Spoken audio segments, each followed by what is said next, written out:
प्यारे तमिल भाइयों को नमस्कार। अन्ना नगर के लिए एक टिकट दीजिए। என்னடா ஏதோ புரியாத மொழியில ஒளறிக்கிட்டு இருக்கிற அப்படின்னு யோசிக்கிறீங்களா? வேற ஒண்ணும் கிடையாது. அன்பு தமிழ் உறவுகளுக்கு வணக்கம். அண்ணா நகருக்கு ஒரு டிக்கெட் கொடுங்க அப்படின்னு இந்தியில கேட்டேன். இந்தி பேசி பழகிட்டு இருக்கிறேன். ஏன்னு கேக்குறீங்களா? வேற ஒண்ணும் கிடையாது. இனி சென்னை மாநகர பேருந்துகள்ல நடத்துனர்களாக இந்திக்காரங்க தான் இருக்க போறாங்க. ஆமா, உண்மையத்தான் சொல்றேன். நேற்று தமிழ்நாடு அரசு, தாவேகா அரசு, விஜய் தலைமையிலான அரசு ஒரு அரிய பெரிய சிறப்பான அறிவிப்பை வெளியிட்டு இருக்கிறாங்க. அது என்ன அறிவிப்பு அப்படின்னா, 1800 எம்டிசி பேருந்துகளின் நடத்துனர் பணிக்கான நியமனத்தை ஊபி நிறுவனத்துடன் ஒப்பந்தம் செய்து விஜய் அரசு அறிவிப்பு வெளியிட்டுள்ளது. விரிவான செய்தி. 1797 நடத்துனர்களின் பணி நியமனங்களை அவுட் சோர்சிங் மூலம், கான்ட்ராக்ட் மூலம், தூய தமிழ்ல சொல்லணும் அப்படின்னா வெளி முகமை மூலம் உத்தரப்பிரதேசத்தை சேர்ந்த MSSS என்டர்பிரைசஸ் என்ற நிறுவனத்திற்கு சுமார் 61.56 கோடி ரூபாய்க்கு ஒப்பந்தம் விடப்பட்டுள்ளது. ஒரு நடத்துனருக்கு சுமார் 27,679 ரூபாய் சம்பளம் என்ற விதத்தில் அடையாறு, குரோம்பேட்டை, வடபழனி, அயனாவரம் என்ற 4 மண்டலங்களுக்கும் சுமார் 1797 நடத்துனர் பணியிடங்களை நிரப்பும் வேலையை உத்தரப்பிரதேசத்தை சேர்ந்த MSS என்டர்பிரைசஸ் நிறுவனத்திற்கு கொடுத்துள்ளது விஜய் அரசு. சூப்பர்ல, என்ன ஒரு அற்புதமான அறிவிப்பு. இந்த தாவேகாவிற்கு ஓட்டு போட்ட அறிவாளிகள் எல்லாம் எங்க கூப்பிடுங்க, அவனுங்களை கூப்பிட்டு இதுக்கு ஒரு பதில சொல்லுங்க. அதான் டிசைனா விதவிதமா விஜயோட அரசுக்கு முட்டு கொடுத்து பேசுவானுங்கல்ல, இதுக்கு ஒரு பதில சொல்லுங்க. தமிழ்நாட்டோட அரசு வேலைகளை எல்லாம் உத்தரப்பிரதேச நிறுவனத்துக்கு தூக்கி கொடுக்கறதுக்காகத்தான் விஜய்க்கும் தாவேகாவிற்கும் விசில் சின்னத்திற்கும் ஓட்டு போட்டீங்களாடா தவிட்டு தற்குறிகளா? பதில சொல்லுங்க. பாய தரங்கடா, இதுக்குத்தான் ஓட்டு போட்டீங்களா? இதனால தான் சொன்னேன், விஜய்க்கும் விசில் சின்னத்திற்கும் தாவேகாவிற்கும் ஓட்டு போட்ட ஒவ்வொருத்தனும், எப்படி ஈச் அண்ட் எவ்ரி ஒன், ஒவ்வொருத்தனும் தமிழ்நாட்டையும் தமிழர்களையும் காட்டி கொடுத்த பயலுக அப்படின்னு. நான் சொன்னது சரியா போச்சா? தமிழ்நாட்டோட அரசு வேலைகளை எல்லாம் தூக்கி உத்தரப்பிரதேசத்தை சேர்ந்த ஒரு நிறுவனத்துக்கிட்ட கொடுத்தா அவன் தமிழர்களையா வேலைக்கு வைப்பான்? இந்திக்காரங்களை தான் வைப்பான். இந்திக்காரங்களை கூட்டிக்கிட்டு வந்து தமிழ்நாடு அரசு பேருந்துகள்ல நடத்துனர்களாக நியமிப்பதற்குத்தான் விஜய முதலமைச்சரா ஆக்குனீங்களா? வாய திறந்து பதில சொல்லுங்கடா. மிஞ்சி போனா நீங்க என்ன பதில சொல்லுவீங்க அப்படின்னு நான் சொல்லட்டா? இதற்கான டெண்டரை திமுக ஆட்சி காலகட்டத்தில் தான் வெளியிட்டாங்க. கடந்த பிப்ரவரி மாசமே இந்த நடத்துனர் நியமனத்திற்கான டெண்டரை திமுக அரசு வெளியிட்டுடுச்சு. அந்த டெண்டரை தான் இந்த MSSS என்டர்பிரைசஸ் என்ற உத்தரப்பிரதேச நிறுவனம் சுமார் 61.56 கோடி ரூபாய்க்கு கோட் பண்ணி கான்ட்ராக்ட் எடுத்திருக்கு. இது எல்லாத்துக்கும் காரணம் தீய சக்தி திமுக தான்.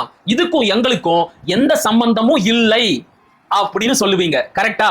நீங்க சொல்லல அப்படின்னாலும் இந்நேரத்துக்கு ரூட் மாஃபியாவில இருந்து இப்படி பேசுங்கன்னு உங்க எல்லாருக்கும் டூல் கிட்ட அனுப்பி வச்சிருப்பாங்க. அந்த டூல் கிட்ட வச்சுக்கிட்டு ஒவ்வொருத்தரும் ஒவ்வொரு மாடுலேஷன்ல டிசைனா உருட்ட போறீங்க. கரெக்டா? அடே அறிவு கட்ட தவிட்டு தற்குறிகளா, திமுக செஞ்ச அதே தவறைத்தான் நீங்களும் செய்வீங்க அப்படின்னா, திமுக செஞ்ச அதே மோசமான நிர்வாகத்தை தான் நீங்களும் செய்வீங்க அப்படின்னா, நீங்க எதுக்காகடா ஆட்சியில இருக்கணும்? இதுக்கு பேசாம திமுகவே ஆட்சியில இருந்துட்டு போகலாமே. இதுக்கு பேசாம முக ஸ்டாலினே முதலமைச்சரா இருந்துட்டு போகலாமே. எதுக்காக நீங்க மாற்றம், விசில் புரட்சி, ஒரு விரல் புரட்சி அப்படின்னு எல்லாம் மக்களை ஏமாத்தி இல்லாத பொல்லாத வாக்குறுதிகளை எல்லாம் கொடுத்து ஊரையும் உலகத்தையும் நம்ப வச்சு ஆட்சிக்கு வரணும்? இதுக்கு பேசாம பழைய குருடி கதவை திரடி அப்படின்னு திமுகவே ஆட்சியில இருந்துட்டு போயிருக்கலாமே. நீங்க எதுக்குப்பா ஆட்சிக்கு வந்தீங்க? அவங்க செஞ்ச தவறுகளை எல்லாம் திருத்துறதுக்காகத்தானே நீங்க வந்தீங்க. நீங்க வந்தும் அதே தப்பத்தான் செய்வீங்க அப்படின்னா உங்களுக்கும் அவங்களுக்கும் என்ன வேறுபாடு? தாவேகா ஆட்சி பொறுப்புக்கு வந்த இந்த 3 மாசத்திலேயே திமுக ஆட்சி காலகட்டத்தில் போடப்பட்ட பல ஒப்பந்தங்களை ரத்து செஞ்சிருக்கிறாங்க. அது மாதிரி இந்த ஒப்பந்தத்தையும் ரத்து செஞ்சிருக்கலாமே. எதுக்காக நீங்க பலியக்க போய் இந்த ஒப்பந்தத்தை ஒரு உத்தரப்பிரதேச நிறுவனத்துக்கிட்ட கொடுத்தீங்க? தேர்தல் நேரத்துல நீங்க கொடுத்த வாக்குறுதி என்ன? இப்ப நீங்க செஞ்சுக்கிட்டு இருக்கிறது என்ன? தேர்தல் நேரத்துல என்ன சொன்னீங்க? நாங்க மட்டும் ஆட்சிக்கு வந்தா தமிழ்நாட்டில் உருவாகும் வேலை வாய்ப்புகளில் அது தனியார் வேலையாக இருந்தாலும் சரி, அரசு வேலையாக இருந்தாலும் சரி, தமிழ்நாட்டு வேலை வாய்ப்புகளில் தமிழ்நாட்டு இளைஞர்களுக்குத்தான் 75 விழுக்காடு முன்னுரிமை கொடுக்கப்படும் அப்படின்னு சொன்னீங்களா இல்லையா? உங்களுடைய தேர்தல் அறிக்கையில கூட இந்த வாக்குறுதி இருக்கு. நீங்க கொடுத்த இந்த வாக்குறுதியை நம்பி பல இளைஞர்கள் நண்பீஸ் உங்களுக்கு ஓட்டு போட்டாங்க, விஜய முதலமைச்சரா ஆக்குனாங்க. ஆனா நீங்க முதலமைச்சர் ஆகி உங்களுக்கு ஓட்டு போட்ட இளைஞர்களுக்கெல்லாம் பெரிய நேந்திரம் பழமா எடுத்து வாயில சொருவிட்டீங்க. கிலோ கணக்குல அவங்களுக்கு அல்வா கொடுத்துட்டீங்க. நான் தெரியாம தான் கேட்கிறேன், தன்னுடைய நாட்டு குடிகளுக்கு, தன்னுடைய நாட்டு இளைஞர்களுக்கு குடிநீரையும் வேலை வாய்ப்பையும் கூட ஏற்படுத்தி தர முடியாதவர் எதுக்காக முதலமைச்சரா இருக்கணும்?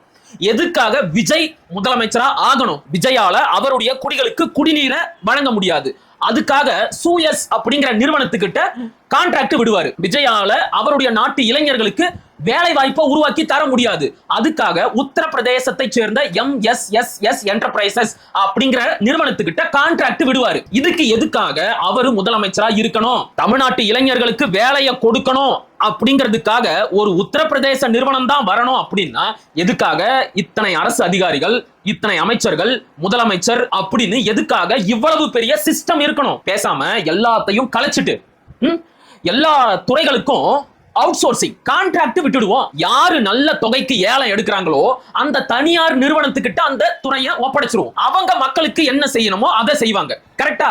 இதுக்கு எதுக்கு அரசு அதிகாரிகள், அமைச்சர்கள், முதலமைச்சர் அப்படின்னு இத்தனை பேர் இருக்கணும்? எதுக்காக பல ஆயிரம் கோடி ரூபாய் செலவழிச்சு தேர்தல் நடத்தணும்? நாங்களும் மாற்றம் வரும் அப்படின்னு நம்பி எதுக்காக வேலை மெனக்கெட்டு இருக்கிற வேலை வெட்டி எல்லாம் விட்டுட்டு வரிசையில நின்று ஓட்டு போடணும்? எல்லாத்தையும் கான்ட்ராக்ட் விடுவோம், சூப்பரா இருக்கும் நாடு. இது ஒரு ஆட்சி, இது ஒரு நிர்வாகம். கேட்டா புரட்சியம். அரசு வேலையை தூக்கி ஒரு தனியார் நிறுவனத்துக்கிட்ட ஒப்படைக்கிறீங்களே, அதுல எங்கேயாச்சும் சமூக நீதி இருக்குமா?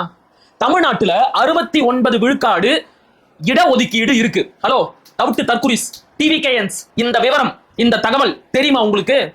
எந்தெந்த சமூக பிரிவினருக்கு எவ்வளவு விழுக்காடு இடஒதுக்கீடு இருக்கு அப்படின்னு தெரியுமா? இந்த 69 விழுக்காடு இடஒதுக்கீட்டின் அடிப்படையில தான் அரசு பணி நியமனங்கள் வழங்கப்படணும். ஒரு தனியார் நிறுவனத்துக்கிட்ட அரசு பேருந்து நடத்துனர்களை நியமிக்க சொல்லி ஒப்பந்தம் கொடுத்திருக்கிறீங்களே, அவன் எப்படா இந்த 69 விழுக்காடு இடஒதுக்கீட்டை ஃபாலோ பண்ணுவான்? உத்தரப்பிரதேசத்துக்காரனுக்கு தமிழ்நாட்டில் இருக்கிற 69 விழுக்காடு இடஒதுக்கீட்டை பத்தி என்ன தெரியும்? எந்தெந்த சமூகங்களுக்கு எவ்வளவு விழுக்காடு பணி கொடுக்கணும் அப்படிங்கிற விவரம் அவனுக்கு எப்படா தெரியும்? எப்படி தெரியும்? இந்த பேசிக்க கூட புரிஞ்சிக்காம இப்படி ஒரு கான்ட்ராக்ட தூக்கி கொடுத்திருக்கீங்களே, உங்களை என்னன்னு சொல்றது? உங்க கொள்கை என்ன? மதச்சார்பற்ற சமூக நீதி. அதுவே ஒரு டுபாகுரு கொள்கை. அந்த கொள்கையில இருக்கிற சமூக நீதி என்ற சொல்லுக்கான பொருள் தெரியுமா? சும்மா பேருக்கு மட்டும்தான் இந்த சமூக நீதி அப்படிங்கிற சொல்ல வச்சிருக்கீங்களா? உண்மையான சமூக நீதினா என்னன்னு உங்களுக்கும் தெரியாது, உங்களுடைய முதலமைச்சர் விஜய்க்கும் தெரியாது. தெரிஞ்சிருந்தா இப்படி ஒரு வேலையை செஞ்சிருப்பாரா?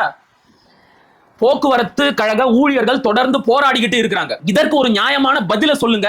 இந்த அவுட் சோர்சிங் முறைய, இந்த கான்ட்ராக்ட் முறைய ரத்து பண்ணுங்க அப்படின்னு எல்லாரும் கேட்டுக்கிட்டு இருக்கிறாங்க. இப்ப வரைக்கும் போராடி கொண்டிருக்கின்ற போக்குவரத்து துறை ஊழியர்களை போக்குவரத்து துறை அமைச்சர் யார் அவரு?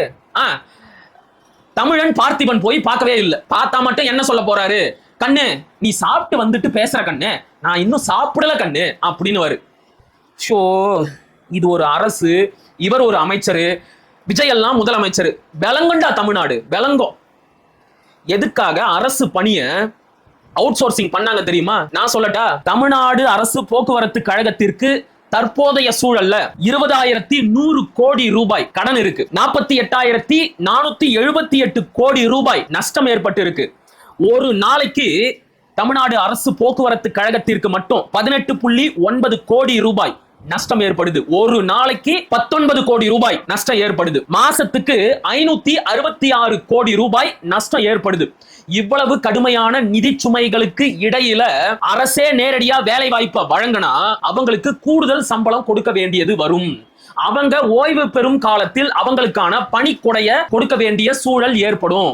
ஏற்கனவே பணியில் இருந்து ஓய்வு பெற்ற ஓட்டுநர்கள், நடத்துனர்களுக்கு முறையான பணிக்கொடை போய் சேரல. புதிய பணியாளர்களை எடுத்து அவங்களுக்கு அதிகமான தொகையில சம்பளத்தை தமிழ்நாடு அரசால கொடுக்க முடியாது. அவ்வளவு கடுமையான நிதி நெருக்கடி இருக்கு. கம்மியான சம்பளத்துக்கு எல்லா வேலைகளையும் அவுட் சோர்சிங் பண்ணலாம் அப்படிங்கிற முடிவுக்கு இந்த தமிழ்நாடு அரசு வந்திருக்கு. அதுல ஒரு பார்ட் தான் இந்த நடத்துனர்களின் நியமனம் என்பது. இன்னும் பல அரசு வேலைகளுக்கும் இதே மாதிரியான அவுட் சோர்சிங் நடைபெற போகிறது. இவ்வளவு கடுமையான நிதி நெருக்கடி இருக்குன்னு தெரியும்ல, அப்புறம் எதுக்காக ஒண்ணுத்துக்கும் விளங்காத, ஒண்ணுத்துக்கும் உருப்படாத, ஒண்ணுத்துக்கும் பயன்படாத அண்ணன் சீர் தாய்மாமன் சீர் மாதிரியான இலவச திட்டங்களை அறிவிக்கிறீங்க? அதற்கு ஆகிற செலவுகளை எல்லாம் மிச்சம் பிடிச்சு தமிழ்நாடு அரசு போக்குவரத்து கழகங்களை மேம்படுத்தினா நீங்களே உங்களுக்கு தேவையான பணியாளர்களை நியமிக்கலாமே, அவங்களுக்கு போதுமான அளவுக்கு சம்பளத்தை கொடுக்கலாமே. எதுக்கு தேவையில்லாம உத்தரப்பிரதேசத்தை சேர்ந்த ஒரு நிறுவனத்தை கான்ட்ராக்டுக்கு எடுக்கணும்? இதுல இன்னொரு ஆபத்தான விஷயத்தையும் நாம கவனிச்சே ஆகணும். இன்றைக்கு இருக்கின்ற சூழல்ல அளவுக்கு அதிகமான வட மாநிலத்தவர்களோட வருகையை நாம கடுமையா எதிர்த்துக்கிட்டு இருக்கிறோம். வட மாநிலத்தவர்களோட வருகையை கட்டுப்படுத்துங்க. இப்படியே அவங்க தினம் கட்டுக்கடங்காம தமிழ்நாட்டுக்குள்ள வந்துகிட்டே இருந்தா தமிழ்நாட்டோட அரசியல் எதிர்காலத்திற்கு அது மிகப்பெரிய ஆபத்தா போய் முடிஞ்சிடும். தமிழ்நாட்டு இளைஞர்களுக்கான வேலை வாய்ப்பில் மிகப்பெரிய பாதிப்பை ஏற்படுத்தும். எல்லாத்தையும் விட தமிழ்நாடே கலப்பின மண்டலமா மாறிடும். அதனால தமிழ்நாட்டிற்குள் வரும் வடவர்களின் வருகையை கட்டுப்படுத்துங்க, இன்னர் லைன் பெர்மிட் முறையை கொண்டு வாங்க அப்படின்னு காட்டுக்கத்தான் நாம கத்திக்கிட்டு இருக்கிறோம். அத கொஞ்சம் கூட காதுல வாங்காம வட இந்திய நிறுவனத்திற்கு தமிழ்நாடு அரசு வேலையை கான்ட்ராக்டுக்கு விட்டு இருக்கு இந்த தாவேக அரசு. அவன் இப்ப என்ன செய்வான்? வட இந்திய இளைஞர்களுக்கு தான் தமிழ்நாடு அரசு பேருந்துகள்ல நடத்துனர் பணியை கொடுப்பான். மறைமுகமாக வட இந்தியர்களோட வருகையை இந்த தாவேக அரசு, விஜய் அரசு ஆதரிக்குது. இந்திக்காரம் மூலமாக தமிழ்நாட்டுல இந்தி மொழியை திணிக்கிறத இந்த தாவேக அரசு, விஜய் அரசு ஆதரிக்குது. இன்னைக்கே பல உணவகங்கள்ல வட இந்தியர்கள் வேலை செய்யறாங்க. அவன் வந்து நம்ம கிட்ட தமிழ்ல என்ன வேணும் அப்படின்னு கேட்க மாட்டான். இந்த புடுங்கி யாரு? இந்த தமிழ் புடுங்கி இனப்பற்று, மொழிப்பற்று, தன்மானம், சுயமரியாதை எல்லாத்தையும் விட்டுட்டு அவங்கிட்ட போய் ஏக் பிளேட் பானிபூரி, ஏக் தோசா அப்படின்னு இந்தியில கேட்பான். அடே முண்டம், அவன் வேலை செய்ய வந்திருக்கிறது நம்முடைய நாட்டுக்கு, அவன் தான் நம்முடைய மொழியை கத்துக்கணும். அதை விட்டுட்டு நீ அவன் மொழியில பேசுற. ஆக இப்படி ஒரு சூழல் இருக்கும்போது நடத்துனர்களாகவும் இந்திக்காரங்க வந்துட்டாங்க அப்படின்னா கேட்கவே தேவையில்லை, நம்ம மக்கள் தானா இந்தி கத்துக்கிட்டு இந்தி மொழியிலேயே பேச ஆரம்பிச்சிருவாங்க. நம்முடைய முன்னோர்கள் தாளமுத்து, நடராசன் உட்பட பல நூற்றுக்கணக்கான மொழி போராளிகள் உயிரை கொடுத்து இந்த தமிழ் மொழியை காப்பாத்தி வச்சிருந்த அந்த போராட்டம், தியாகம் எல்லாமே வீணா போயிடும். இப்படி ஒரு வேலையை செய்யறதுக்கு தான் விஜய் முதலமைச்சரானாரா? இன்னைக்கு சட்டமன்றத்தில் பேசும்போது எதிர்கட்சிகள் செய்த ஊழலை எல்லாம் நான் ஆடிட் பண்ணி என்னுடைய டேபிள்ல வச்சிருக்கிறேன், சரியான நேரம் வரும்போது அதையெல்லாம் நான் வந்து மக்களுக்கு வெளியிடுவேன், நான் பேசலன்னு சொல்றாங்க. நான் எப்ப பேசணும், எங்க பேசணும், எப்படி பேசணும் அப்படின்னு எனக்கு நல்லா தெரியும். நான் வாயை திறந்து பேசினா என்ன நடக்கும் அப்படின்னு உங்களுக்கு நல்லா தெரியும். இடைத்தேர்தலையாச்சும் சிலருக்கு நல்லது நடக்கட்டுமே அப்படின்னு தான் நான் அமைதியா இருக்கிறேன் அப்படின்னு நீட்டி முழக்கி ஒரு வசனத்தை பேசி இருக்கிறாரு. நான் என்ன கேட்கிறேன், நீங்க ஊழலை எல்லாம் வெளியிடுறது ஒரு பக்கம் இருக்கட்டும், இப்ப இதுக்கு பதில் சொல்லுங்க. இதுக்கு வாயை திறந்து பதில சொல்லுங்க. எதுக்காக தமிழ்நாடு அரசு பணிகளை தூக்கி ஒரு இந்தி நிறுவனத்துக்கிட்ட கான்ட்ராக்டா ஒப்படைச்சிங்க? சொல்லுங்க முதலமைச்சரே. டேய் தாவேக தற்குறிகளா, உங்களுடைய முதலமைச்சர்கிட்ட கேட்டு இதுக்கு ஒரு பதில சொல்லுங்க. அன்பு தமிழ் உறவுகளே, மாற்றம்னு சொன்னாங்கல்ல, இதுதான் மாற்றம். அனுபவிங்க. மீண்டும் ஒரு காணொளியில் சந்திப்போம். அதுவரை இணைந்திருப்போம். இது உங்கள் நெற்றிக்கல். நான் உங்கள் அசோக்குமார் மகிழன். படிப்போம், பகிர்வோம், பயன்பெறுவோம், கற்போம், கற்பிப்போம், களமாடுவோம். தமிழ் வெல்க, தமிழர் வாழ்க, தமிழ்நாடு வளர்க, தமிழ் தேசியம் மலர்க மலர்க மலர்க. நன்றி, வணக்கம்.